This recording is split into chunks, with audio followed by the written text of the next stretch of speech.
Israeli spyware company NSO is once again in the headlines. The New York Times reveals today that a deal has been signed between the company operating on behalf of the US government and the American affiliate of the Israeli hacking firm. Under the arrangement, the Israeli firm gave the US government access to one of its most powerful weapons, a geolocation tool that can covertly track mobile phones around the world without the phoner's users' knowledge or consent. The secret contract was finalized on November 8th, 2021. That is just 5 days after the White House placed NSO on a Commerce Department blacklist, declaring the company a national security threat and sending the message that American companies should stop doing business with it amid accusations that its hacking tools for years had been used by governments around the world to spy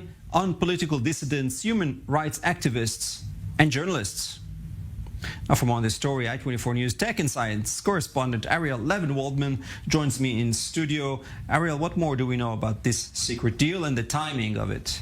So the timing is really the big thing here. You covered most of the basic details. Roughly at the same time as the current administration was attempting to blacklist the software and the company and largely put it completely out of business, the FBI, via a front company, was purchasing the software for their own personal use. We know that it was then deployed on roughly thousands of people in Mexico itself to test out the product and for unknown and currently unrevealed intelligence purposes. This was all happening at the same time that we saw the Europeans attempting to condemn the use of the spyware and the spyware becoming a massive international, well, you could say liability in a sense, at least from a public relations standpoint. And people within the US government had even said of the US and the FBI purchase that you're not just buying the tool, you're buying its reputation and everything it's been used for. For a quick reminder, it was used by the Saudis, among other things, to track dissidents and is blamed for being at least partially responsible for the dismemberment of journalist Jamal Khashoggi.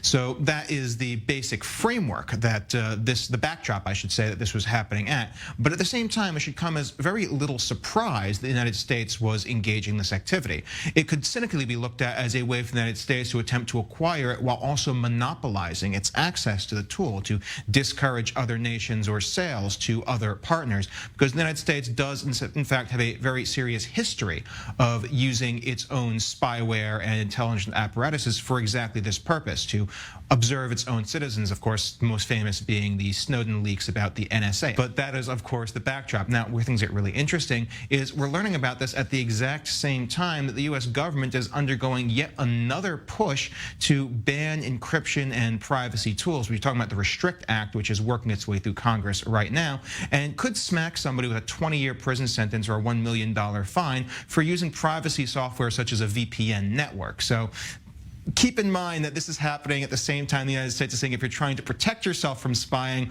well, we don't like that too much either. So is it a surprise? Not really. Is the US intelligence agencies and services famous for spying on people using digital means? Absolutely. A lot of the spyware tools that have made their way into the black market today all originated at NSA projects. This would not be anywhere out of character for them.